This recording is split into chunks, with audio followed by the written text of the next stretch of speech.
bonjour à tous et à toutes. Bonjour à tous. Bonjour à tous. Donc, je suis Louise Gruzelin, directrice marketing et communication pour les solutions AccuManager. Et je suis ravie d'être avec vous aujourd'hui pour notre webinaire d'octobre sur comment définir sa stratégie de maintenance industrielle. Alors, dans le webinaire de ce jour, on aborde un sujet qui est particulièrement intéressant et qui sera présenté par mon collègue Alexandre Aumonté, gestionnaire de projet et formateur chez AccuManager depuis un petit peu plus d'1 an maintenant, et par ma collègue Mathilde Lebrun, qui est responsable de contenu pour nos solutions de GMAO. Donc aujourd'hui, vous allez découvrir une problématique qui est particulièrement intéressante pour vous, les responsables et professionnels de la maintenance.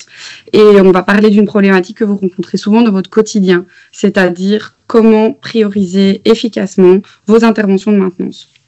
Avec des ressources qui sont souvent limitées, des impératifs de production de plus en plus exigeants, chaque décision que vous devez prendre peut avoir des conséquences plus ou moins importantes. À travers d'un scénario qui est fictif aujourd'hui, on va vous montrer comment une stratégie bien définie peut vous aider de 1 à éviter les pannes coûteuses, à optimiser vos ressources et à améliorer la disponibilité de vos équipements. Notre objectif de ce jour, c'est bien de vous fournir des outils concrets et facilement applicables dans votre quotidien. Et tout ça va vous être démontré avec la possibilité de comment vous allez pouvoir gérer une maintenance optimale grâce à un outil de GMAO. Alors pour la présentation de ce jour, avant de débuter, je vais quand même rappeler quelques petites consignes. Donc pour rappel, et comme on l'a déjà dit au début de la présentation, vos micros et vos caméras sont coupés. Ça évite les distractions. Par contre, je vous encourage vivement à réagir dans le chat si vous avez des soucis ou si vous avez des questions tout au long de la présentation, parce qu'il y aura une séance fin de webinaire, une séance spécifiquement dédiée aux questions et aux réponses qu'on passera en revue avec mon collègue Alex. Et des sondages interactifs vont apparaître tout au long du webinaire pour que vous puissiez y répondre en direct et qu'on puisse interagir avec vous. Donc, n'hésitez surtout pas à participer. Et alors d'avance, je vous remercie pour votre écoute et votre participation et je vous souhaite d'ores et déjà un excellent webinaire. Je vais laisser la parole à mes collègues. Tout à fait. Alex, je te laisse la possibilité de te présenter en premier. Tout à fait. Alors, bonjour à tous, rebonjour à tous. Donc, je suis Alexandre et comme l'a dit ma collègue Louise, ça fait un peu plus d'1 an que je suis chez AccuManager en tant que gestionnaire de projet et formateur. Et aujourd'hui, effectivement, on va se plonger dans tout ce qui est maintenance prédictive, enfin stratégie de maintenance, et on va parler un petit peu plus en profondeur de maintenance conditionnelle et maintenance prédictive, dans un scénario fictif où moi je représenterai un consultant expert en stratégie de maintenance. Et donc je vais laisser se présenter ma collègue Mathilde. Et oui, donc bonjour à tous à nouveau. Je suis responsable contenu chez AccuManager depuis maintenant 3 ans et mon travail quotidiennement consiste à vous montrer comment un logiciel de GMAO peut simplifier votre travail et optimiser vos coûts dans le secteur de la maintenance. Et dans ce webinaire, je vais interpréter et prendre le rôle d'une directrice d'usine pour l'industrie automobile. Mais avant ça, je vais rebondir sur ce que Louise a dit un peu plus tôt. Donc, si on a vraiment choisi ce sujet, c'est parce qu'il reflète une réalité quotidienne à laquelle de nombreuses entreprises sont confrontées. On sait que vous êtes constamment en train, comme Louise l'a dit tout à l'heure, de jongler entre des ressources qui sont limitées, donc que ce soit des ressources budgétaires, humaines, matérielles, des plannings chargés, des exigences de production. Et on vous demande constamment de faire plus avec moins de ressources. Et au milieu de tout ça, il y a cette question qui revient, c'est comment prioriser les interventions sans exploser vos coûts et sans compromettre du coup la productivité.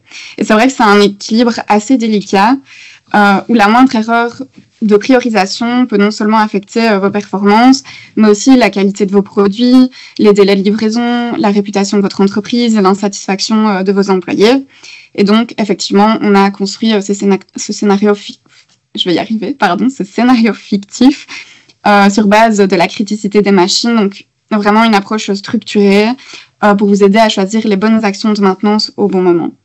Et donc, effectivement, voilà, le but, c'est que vous puissiez appliquer cette stratégie dès demain et donc faire la différence entre une production qui va devenir fluide et des arrêts coûteux. Tout à fait. Et le but aussi, c'est de vous montrer l'intérêt de la GMAO et comment est-ce qu'elle peut vous aider, effectivement, dans toutes ces démarches, comment prioriser vos machines et quels sont on va voir notamment aussi 2 outils principaux qui sont l'analyse de risque et la définition de la criticité des machines. Et après, on verra aussi les indicateurs dans la GMAO, comment est-ce que ça peut vous aiguiller sur la définition des différentes machines critiques et à définir.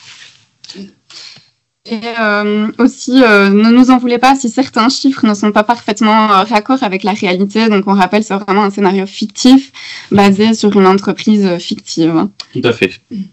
Donc, maintenant, on va vous présenter l'usine fictive.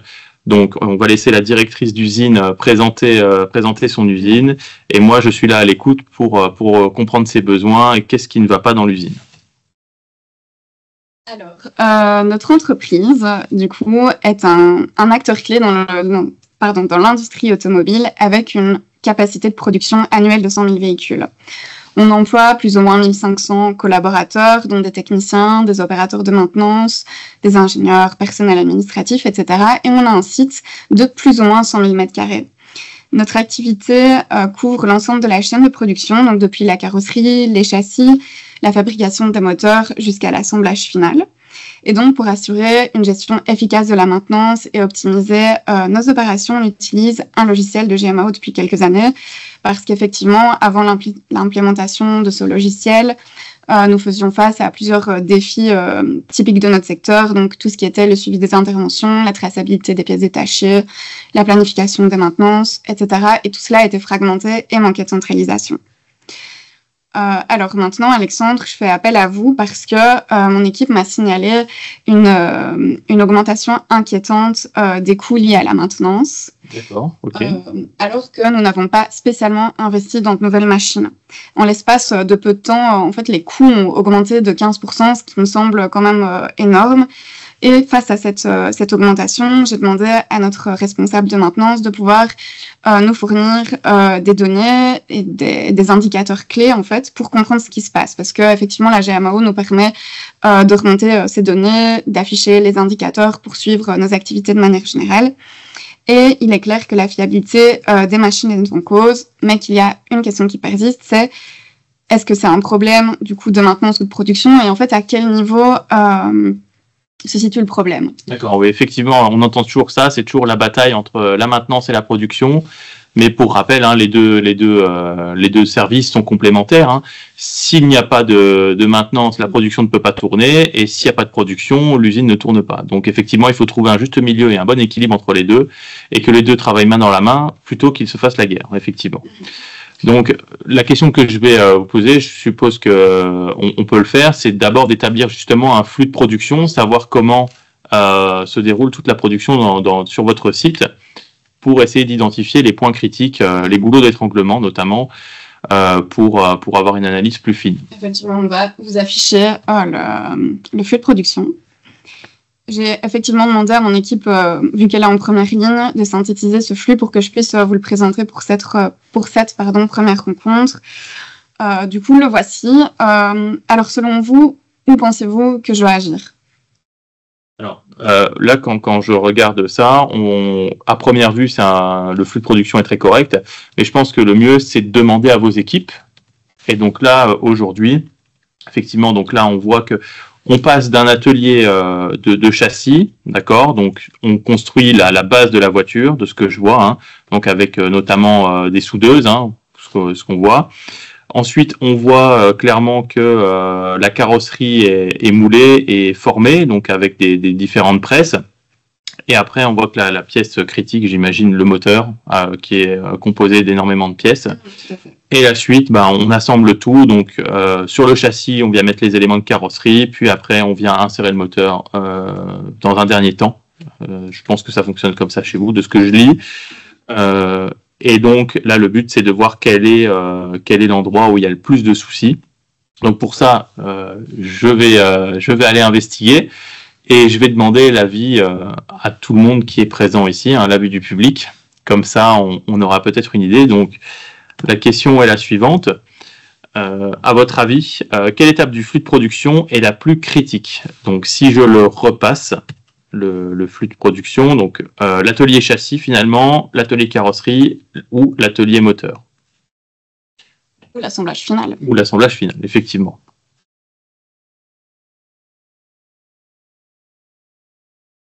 Donc effectivement, là, vous pouvez répondre dans le chat. Vous pouvez aussi sélectionner évidemment l'étape à laquelle vous pensez qui est la plus critique.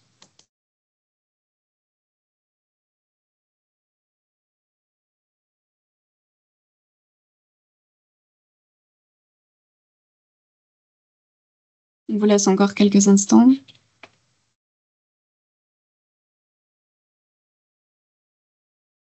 Quelques réponses qui se dégagent avec le moteur.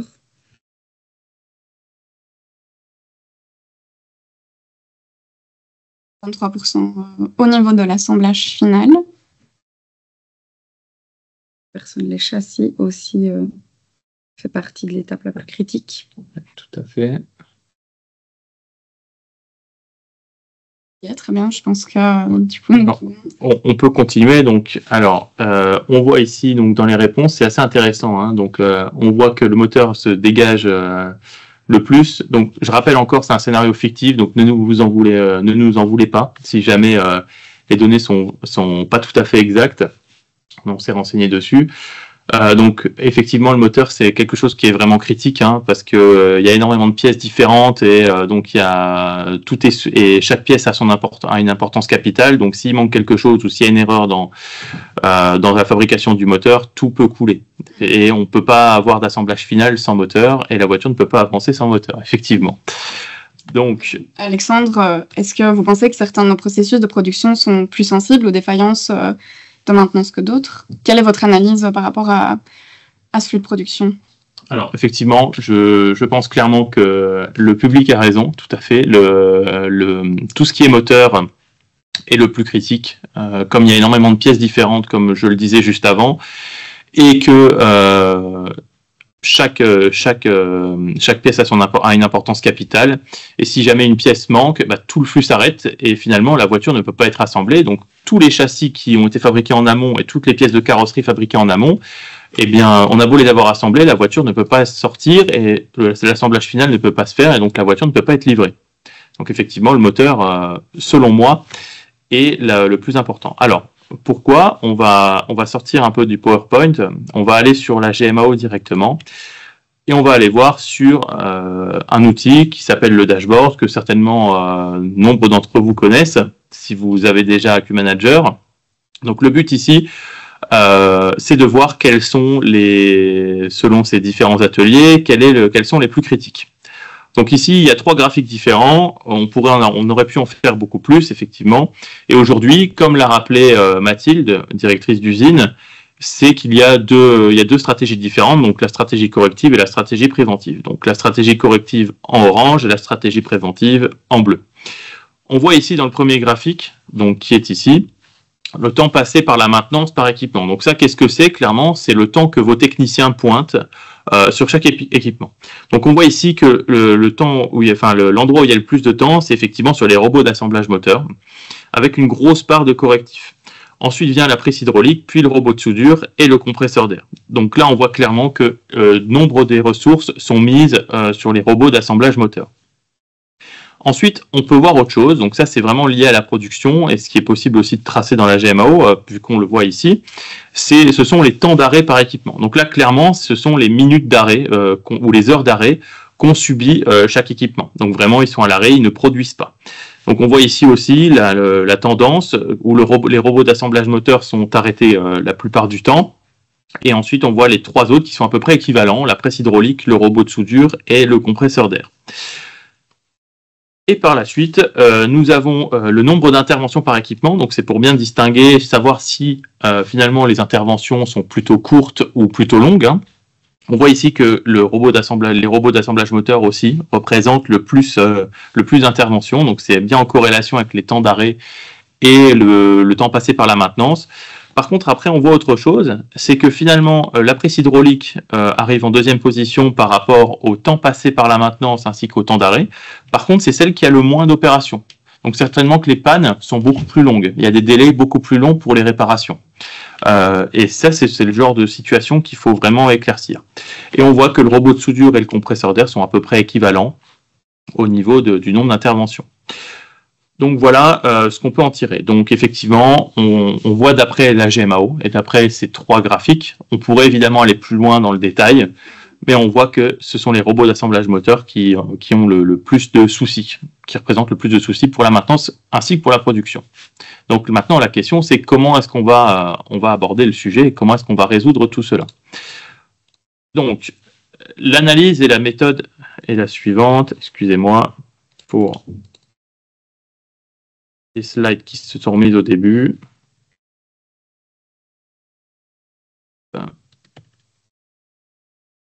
Tout à fait. Donc, alors, comme je vous l'ai présenté, donc le but c'est de suivre les indicateurs, mais ce que vous avez déjà dans l'entreprise. Et après, le but c'est de savoir comment est-ce qu'on va adapter la stratégie de maintenance au niveau de ces différents équipements. D'accord? Donc, effectivement, ce qu'on a analysé, donc le nombre d'interventions, le nombre d'heures passées et le nombre d'heures d'arrêt. Donc là, c'est une analyse de fiabilité des différentes machines. D'accord? Donc, ça sera un des critères à suivre. Et donc, finalement, ce qu'on analyse, comme vous l'avez vu, ça sera un compresseur d'air, une presse hydraulique, un châssis de soudure, un robot de soudure, pardon, pour les châssis, et les robots d'assemblage moteur. Oui, effectivement, les 4 équipements cités sur différents ateliers. Donc là, ce qu'on peut voir, c'est un outil, c'est une analyse de criticité, ou ce qu'on peut appeler aussi une analyse de risque. Je pense que vous en faites chez vous, style AMDEC, ce genre de choses. Donc ici, le but, c'est vraiment de savoir... Oui. Alexandre, est-ce que vous pourriez nous rappeler ce que c'est l'AMDEC exactement? Alors, l'AMDEC, c'est l'analyse des méthodes de défaillance et des équipements et criticité. Donc le but, c'est vraiment de connaître toutes les défaillances possibles et tous les risques possibles liés à une machine, et de voir en fonction de la détectabilité, la gravité ainsi que l'occurrence, donc la fréquence, de savoir si le risque doit être vraiment pris en compte et est-ce qu'on doit faire quelque chose dessus. Voilà, donc c'est le but des AMDEC. C'est un outil qui est très utilisé et qui a été mis en place par l'armée américaine dans les années 50. Donc pas mal d'entreprises l'utilisent pour gérer les risques. Voilà. Donc voilà. Alors, c'est pas exactement pareil, mais l'approche ressemble. Donc ici, on peut voir les différentes machines, d'accord, et les différents critères que nous avons définis avec vos équipes, d'accord, donc ce qui sont critiques pour votre business, pour votre industrie. Donc, on a les coûts d'arrêt minute, d'accord. Donc, qu'est-ce que ça représente? Clairement, c'est le coût. Qu'est-ce que ça vous coûte d'arrêter une machine à vous pendant 1 minute? Par exemple, les robots d'assemblage moteur, combien ça vous coûte de l'arrêter pendant 1 minute? D'accord? Donc ici, on cote de 1 à 5. D'accord? Donc 1, c'est très peu coûteux, donc ça a très peu d'impact si ça s'arrête. Et 5, c'est le plus coûteux. Ok. Est-ce que c'est personnalisable en fonction des industries, des entreprises? Est-ce qu'il y a des pratiques générales aussi pour mettre cela en place? Alors, il n'y a pas de règle générale, justement. Le but est de trouver chez vous, suivant votre business, d'accord, les critères critères critiques, si je puis dire, pour votre business. Alors, par exemple, là, c'est une industrie automobile, donc le coût d'arrêt minute, c'est une entreprise de production, on produit des choses. Donc, si une machine s'arrête, effectivement, ça va vous coûter de l'argent parce que c'est des choses que vous n'allez pas sortir, d'accord? Par contre, si on prend une entreprise de service, par exemple, une entreprise de prestataire qui entretient des bâtiments, le coût d'arrêt minute ne va pas être quelque chose de pertinent, parce qu'il n'y a pas réellement de production. On sera plus sur de l'entretien des sols, changer des ampoules, ce genre de choses. D'accord? Donc, ces critères-là ne seront certainement pas à prendre en compte. Okay. D'accord? Alors, ensuite, pour votre industrie, on a décidé de prendre en compte la fiabilité. Donc là, c'est suivant les indicateurs de la GMAO, hein, le nombre d'interventions, le temps passé sur les machines. Donc ici, pour moi, pour nous, vos équipes, ça a été presque le critère le plus important avec le coût d'arrêt minute. Donc avec, en note numéro 1 aussi, le meilleur cas, des pannes très rares, et en 5, des pannes récurrentes, donc qui viennent très souvent. Ensuite, on a pris en compte les délais d'approvisionnement, parce que suivant vos fournisseurs de machines, il y en a qui sont plus ou moins réactifs à vous livrer des pièces. Parce que si une pièce casse, ou s'il y a une pièce à entretenir, il faut pouvoir prévoir les délais de livraison, d'accord, et les délais d'approvisionnement, si c'est quelque chose qui se fait sur commande ou qui est disponible tout de suite. Donc là, on a défini avec vos équipes, donc à 1, c'est des délais inférieurs à 1 jour, et à 5, c'est supérieur à 1 mois. Donc, parce que si on a une panne inopinée qui arrive et qu'on a 1 mois pour avoir la pièce, ça devient très compliqué. Donc là, il faudrait peut-être penser à un stock de secours, un stock permanent en cas de panne. Et ce qui est pratique, c'est que la GMAO gère aussi la gestion des stocks et nous permet de surveiller tout ça. Tout à fait. On peut mettre des stocks minimum et des stocks maximum, ce qui permettrait par la suite donc d'avoir des alertes si jamais vous avez un élément qui n'est plus en stock, de pouvoir le recommander ou prévoir son introduction dans le stock. Moi, j'ai une petite question. Quels sont les risques, du coup, d'ignorer cette criticité des équipements dans la gestion de la maintenance?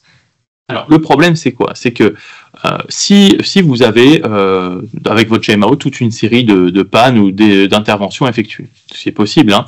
D'ailleurs, je pense que tout le monde qui utilise la GMAO aujourd'hui priorise quand même ces interventions. Donc, comment est-ce qu'on peut les prioriser? Donc, par rapport à la criticité comme on fait, ou par rapport, par exemple, à une date de demande d'intervention, d'accord? Donc, je sais pas s'il y a 1 mois, on m'a demandé une intervention sur un équipement, et que toutes les autres ont été faites après. On va peut-être prioriser par rapport au temps. Mais ici, c'est quoi? Le but, c'est de réparer au plus vite les machines critiques, parce que si vous vous rendez bien compte, aujourd'hui, on voit que le robot d'assemblage moteur, c'est une pièce critique, on le verra après. S'il s'arrête, il faut le réparer en priorité. Sinon, votre business, vous n'allez plus faire d'argent. D'accord? Donc, effectivement, peut-être que d'un côté, vous avez une ampoule grillée et ça embête quelqu'un dans les bureaux. Mais si votre robot il fonctionne pas, j'ai envie de dire, votre ampoule, on s'en fiche. Ouais. Je pense qu'on est d'accord. Le but, c'est quand même de produire et de faire de l'argent. Tout à fait. Je pense. Donc, c'est pour ça que l'importance de catégoriser les machines par rapport à une criticité. Et ça peut être tout à fait fait aussi dans la GMAO, avoir certains types de criticité et les classer les interventions par rapport à la criticité de la machine. Ensuite, on a deux autres choses. Ce sont les 2 autres critères. Donc, les machines en cascade, c'est-à-dire justement, est-ce que c'est un goulot d'étranglement ou non?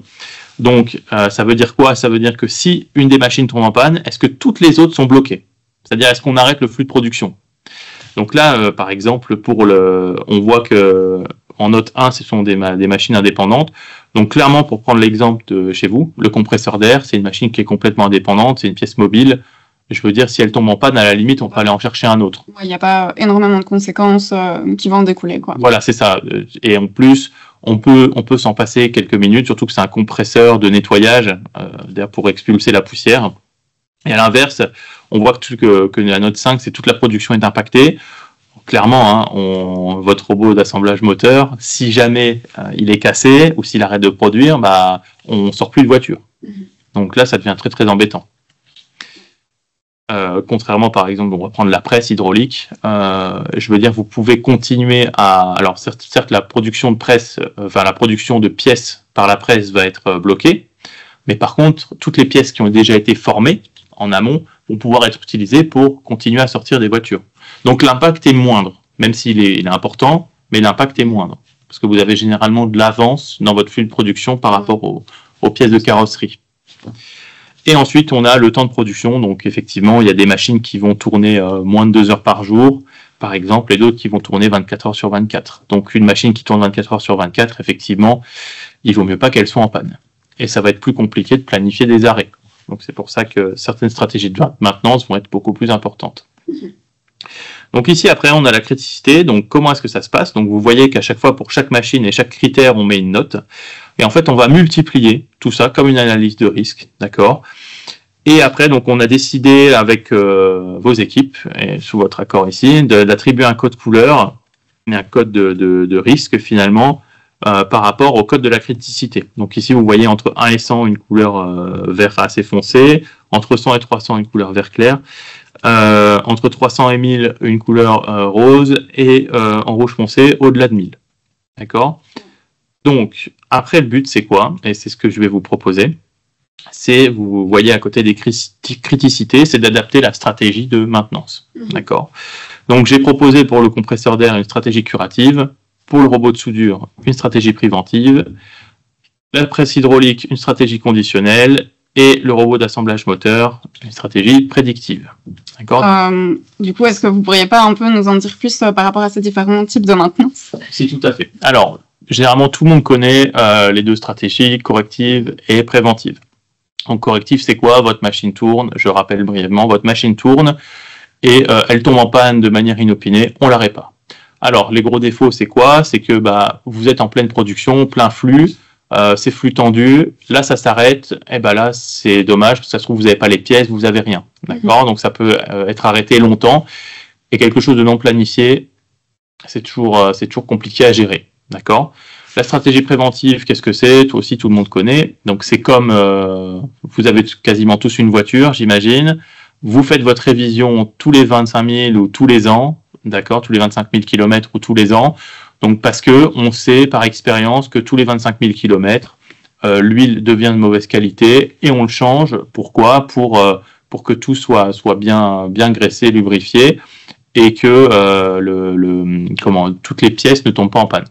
D'accord? Il n'y ait pas de grippage ou ce genre de choses. Ensuite, on passe à une stratégie conditionnelle. Donc, j'imagine qu'il y a des interrogations dessus. Justement, j'ai toujours du mal à distinguer, parce qu'on entend aussi parler de maintenance prévisionnelle, et j'ai toujours du mal à distinguer maintenance prévisionnelle, conditionnelle, prédictive. Et c'est vrai que ce sont des termes qui sont plus compliqués à comprendre. Tout à fait. Alors, c'est des termes qui sont assez nouveaux et qui viennent des années 2000, depuis qu'il y a les ordinateurs, finalement. Hein. C'est parce que ça nous a permis de faire beaucoup plus de calculs et de revoir beaucoup plus de données.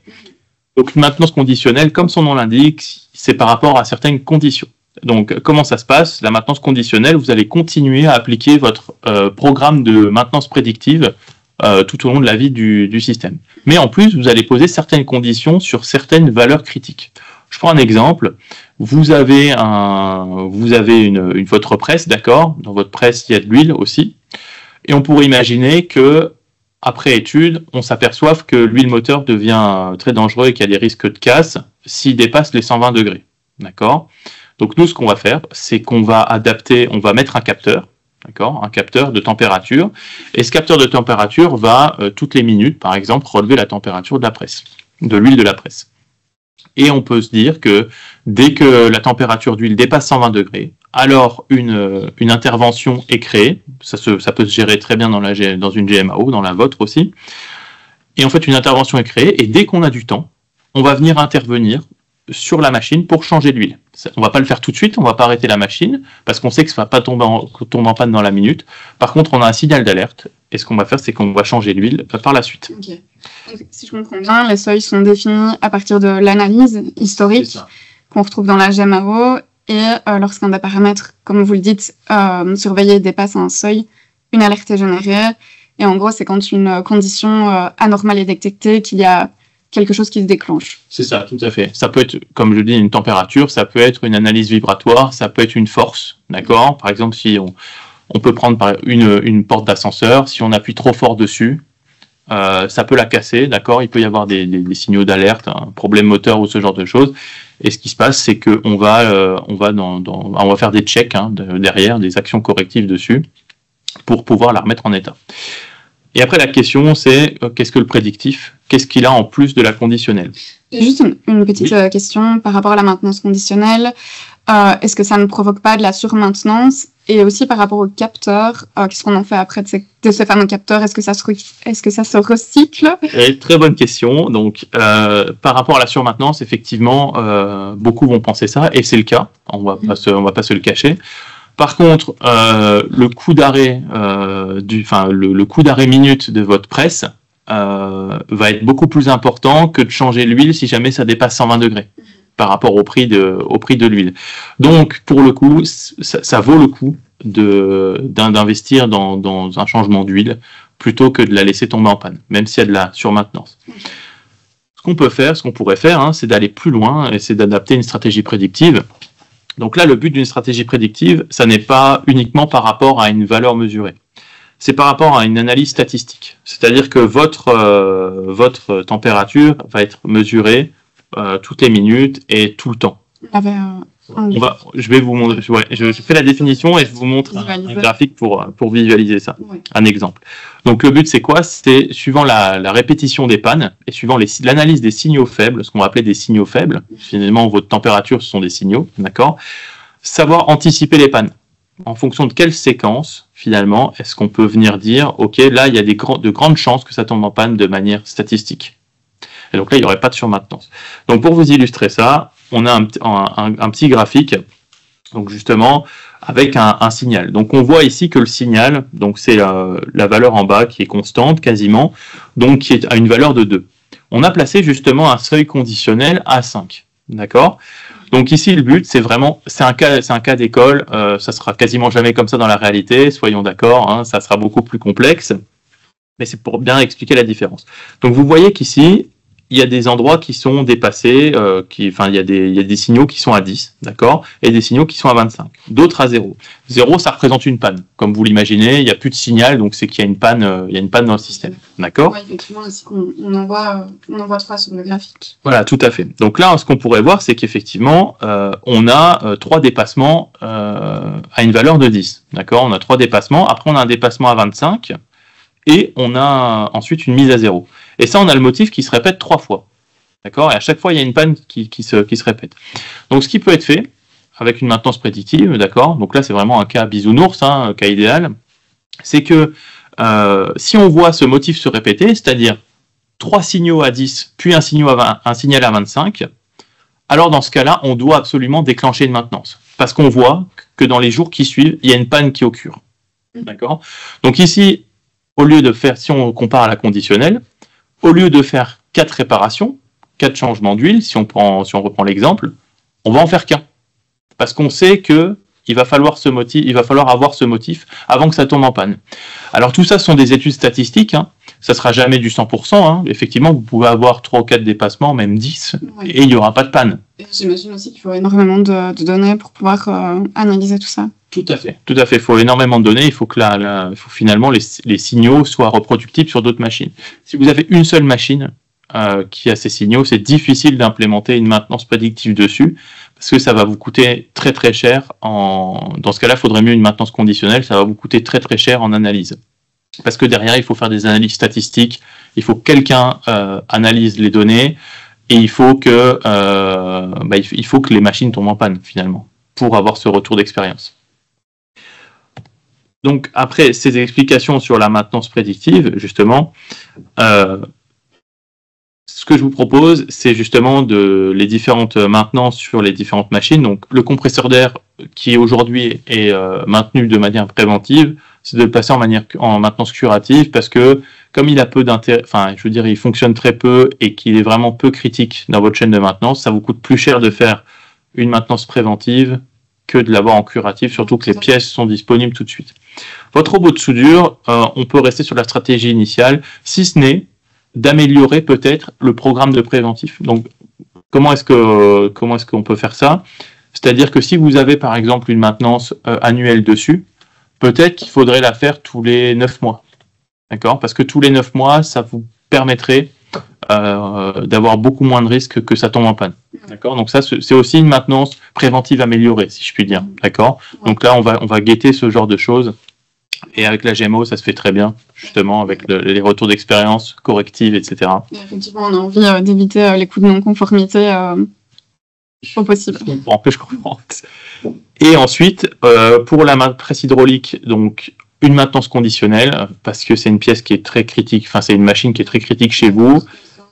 Il y a de fortes contraintes. Et pourquoi pas une prédictive? Parce que vous n'avez qu'une presse hydraulique de ce type. Conditionnelle? Oui, une maintenance conditionnelle. Parce que faire une maintenance prédictive là-dessus, vous n'avez qu'un seul équipement, qu'une seule machine. Et ça coûterait beaucoup trop cher de faire une étude dessus et les statistiques ne seraient pas assez fiables. D'accord? Par contre, vos robots d'assemblage moteur, ça tombe bien, vous en avez des dizaines sur vos lignes qui sont identiques. Comme ils sont identiques, un programme de maintenance prédictive pourrait être facilement faisable. Facilement. C'est un grand mot, hein. Mais s'il y en a un qui tombe en panne, vous avez de la donnée et de l'expérience pour les autres robots. D'accord? Donc, finalement, tout le retour d'expérience et toute l'analyse statistique se fera beaucoup plus rapidement. Oui, c'est vrai que ces robots effectuent des tâches qui sont assez précises et complexes, et toute panne, en fait, pourrait avoir un impact sur l'entièreté du flux de production et impacter la qualité des produits finaux. C'est ça. Donc, effectivement, et là, moi, ce que je peux vous conseiller pour votre maintenance prédictive, c'est certainement peut-être, avec le groupe, ça doit être faisable, d'engager peut-être comment on appelle ça, un data scientist, un analyste des données, finalement, qui puisse vous aider à créer des modèles statistiques et des modèles de panne pour ces robots, d'accord, sur une durée de 1 an ou 2 ans, hein, par exemple, quitte à ce que ça vous coûte au début en panne, hein, parce que c'est ça le cas, au début c'est de gros investissements pour après récupérer beaucoup, d'accord. Ouais. C'est le but, c'est ça, et c'est que toutes les données soient analysées et que ça se soit fait par quelqu'un de spécialiste, parce que pour faire ces modèles de données, ces modèles statistiques, généralement on utilise des outils très précis, hein, comme des IA ou ce genre de choses, ce qui peut être très bien. Voilà. Okay. Donc, je ne sais pas si ça vous convient comme stratégie. Ça me semble tout à fait adapté à notre flux de production. Merci. D'accord. Alors, maintenant, la petite question, je vais laisser ma collègue vous la poser. On a de nouveau un petit sondage sur quel type de maintenance utilisez-vous actuellement. Vous pouvez y répondre directement dans la fenêtre qui s'affiche sur vos écrans. Donc, vous avez soit de la maintenance corrective / curative, vous avez de la maintenance préventive, de la maintenance conditionnelle, ou encore de la maintenance prédictive. Voilà, je vous laisse y répondre. Il y a déjà quelques tendances qui se dessinent.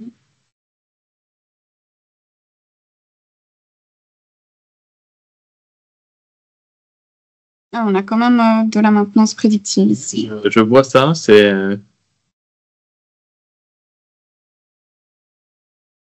44% de la maintenance préventive. 3.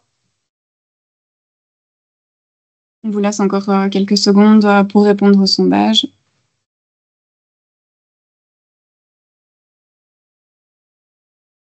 Ok, je pense que...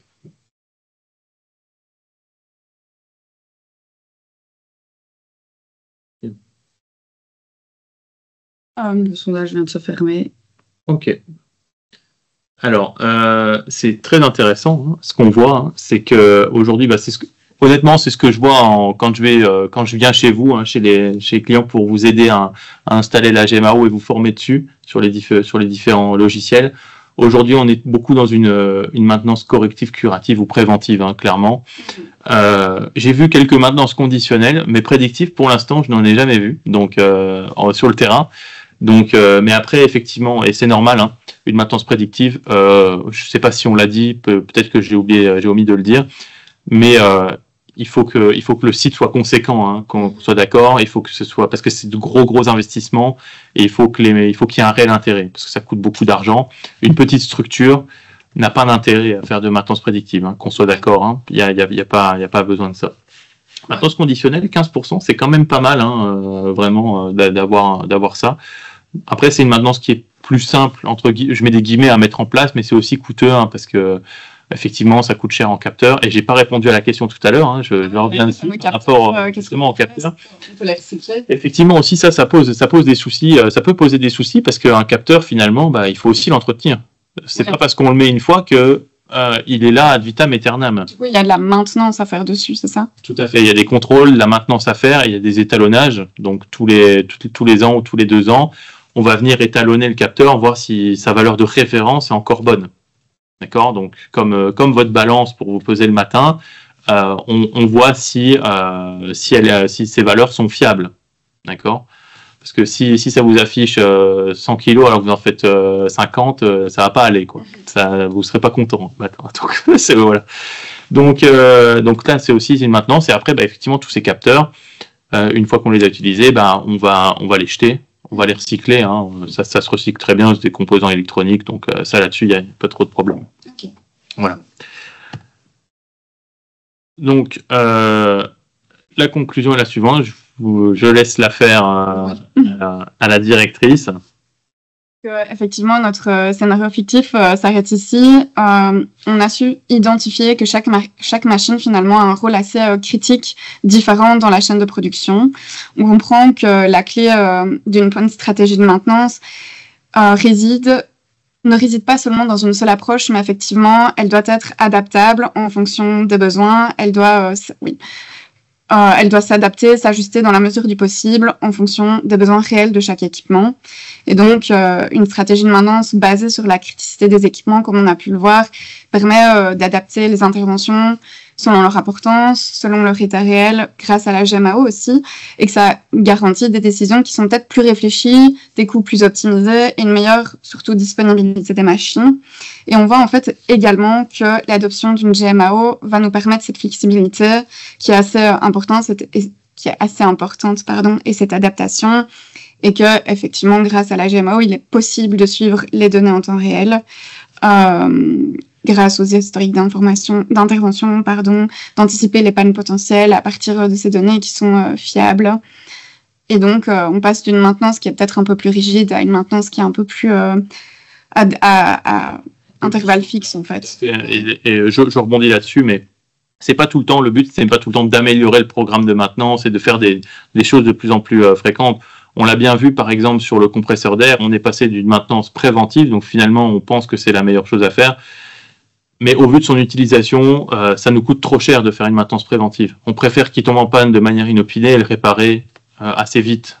Parce que là, ça s'y prête bien. D'accord, c'est une pièce de grande série, on a les pièces facilement, ça se répare facilement. Donc là, il n'y a aucun intérêt à investir massivement dans un programme de maintenance précis. Et c'est ça vraiment aussi l'intérêt. C'est de pas tout le temps, c'est toujours bien d'aller vers le meilleur, mais parfois, il vaut mieux rétrograder l'équipement, si je puis dire, hein, même si j'ai rien contre les compresseurs, hein. Voilà. Mais des fois, il vaut mieux le rétrograder pour que ça nous coûte moins cher et qu'il nous prenne moins de temps dans nos capacités, parce qu'on est toujours avec des ressources limitées, comme on disait au début.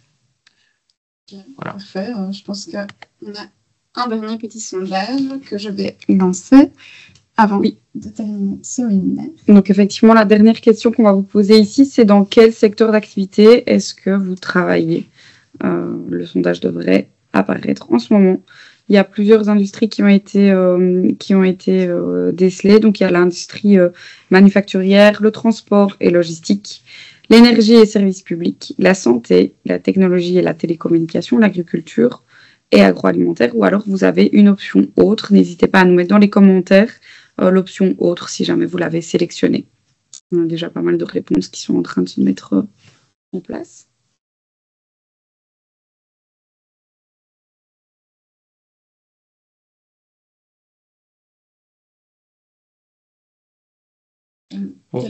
Aéronautique, on pourrait presque le mettre dans l'industrie manufacturière, c'est, je pense. Chimique, c'est vrai qu'il y a l'industrie chimique aussi. On a justement aussi quelqu'un dans l'industrie automobile.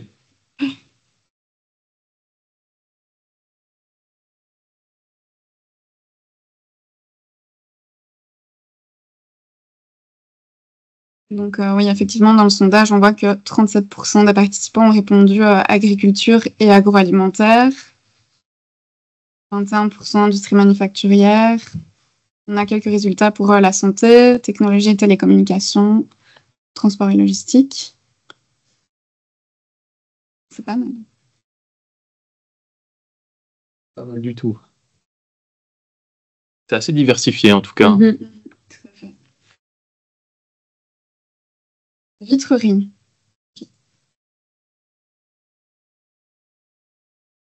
Aéronautique et aérospatiale. Ok, parfait. Ok. Alors, au moins maintenant on a un bon spectre des choses.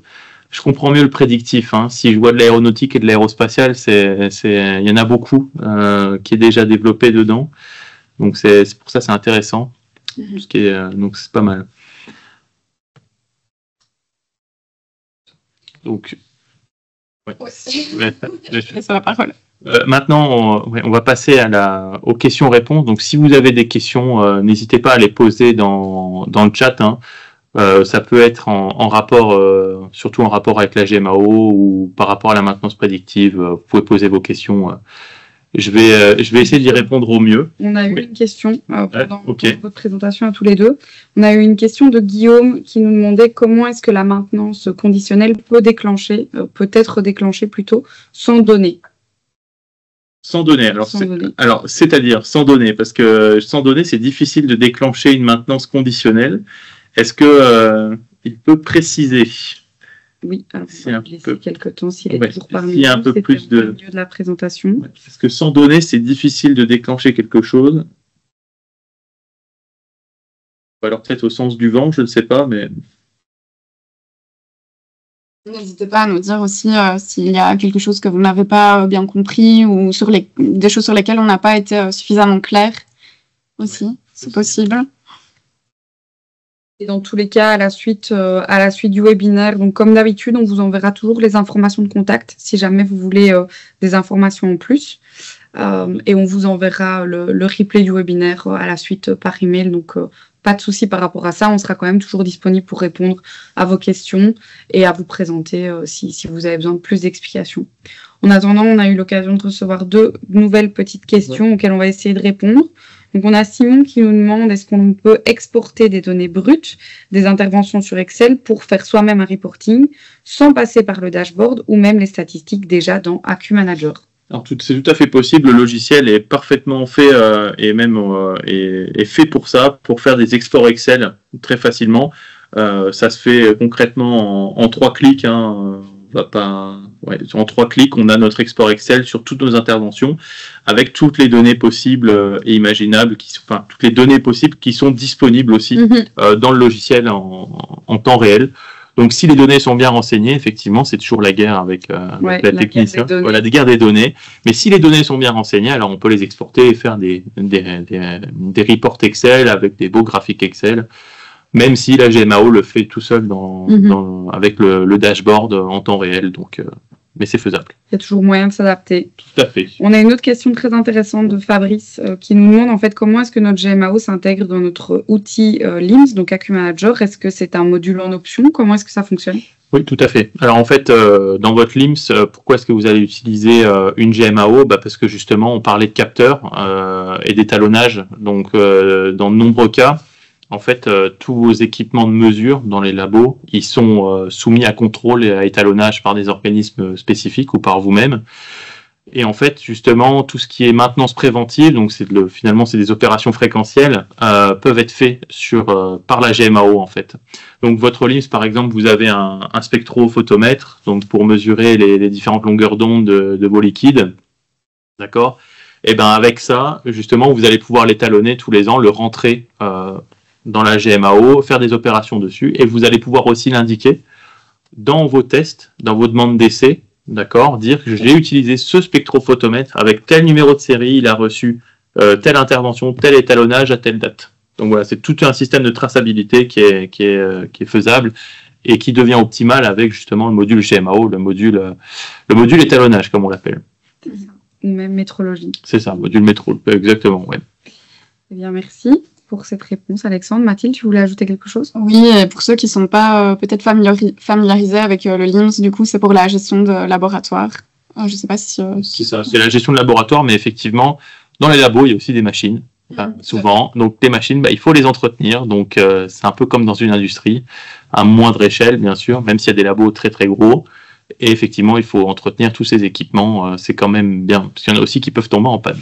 C'est ça. Et ce qui est aussi intéressant, c'est que grâce aux 2 logiciels, ils s'intègrent dans le même environnement. Donc ça, c'est aussi pratique de pouvoir utiliser tant le côté LIMS que GMAO et de rester dans la même interface. Pour les utilisateurs, c'est quand même plus facile à former et à prendre en main. Tout à fait. Est-ce qu'il y aurait d'autres questions?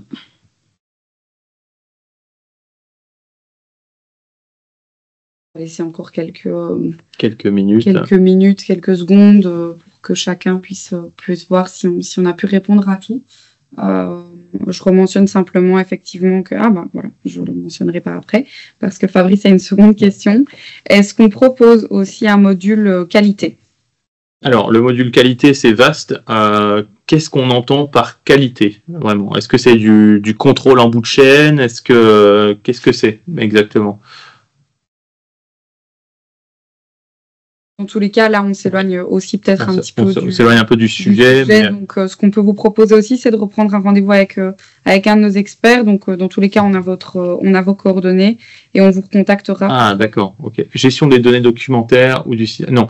Alors, effectivement, on peut intégrer beaucoup de documents dans la GMAO. Par contre, ça ne représente pas au niveau ISO 9001. Ça ne représente pas un système de gestion de qualité.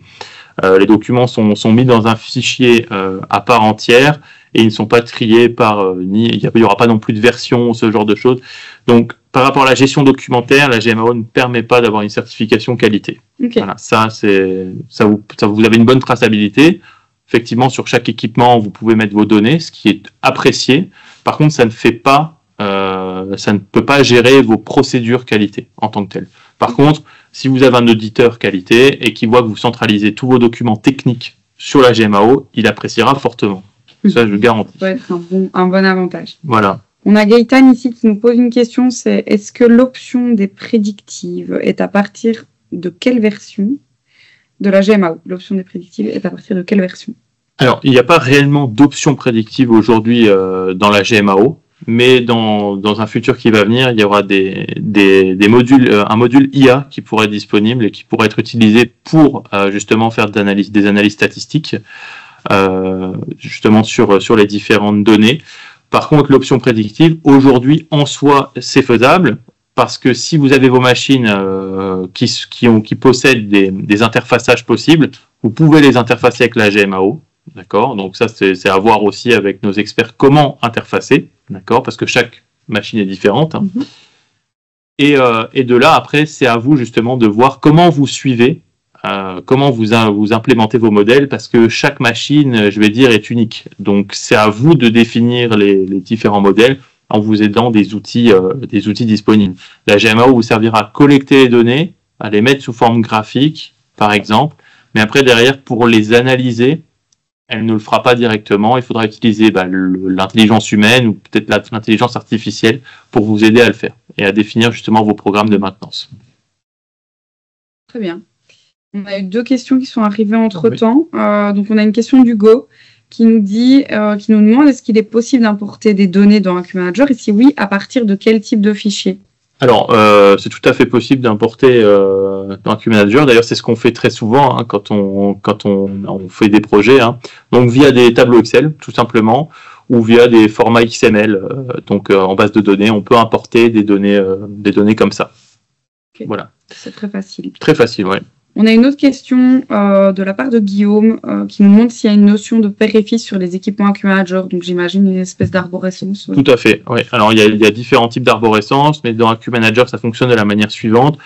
On a privilégié une arborescence par localisation, ce qu'on appelle ça. Donc, en gros, l'idée, c'est de partir d'un site, d'accord? Vous avez toute votre usine.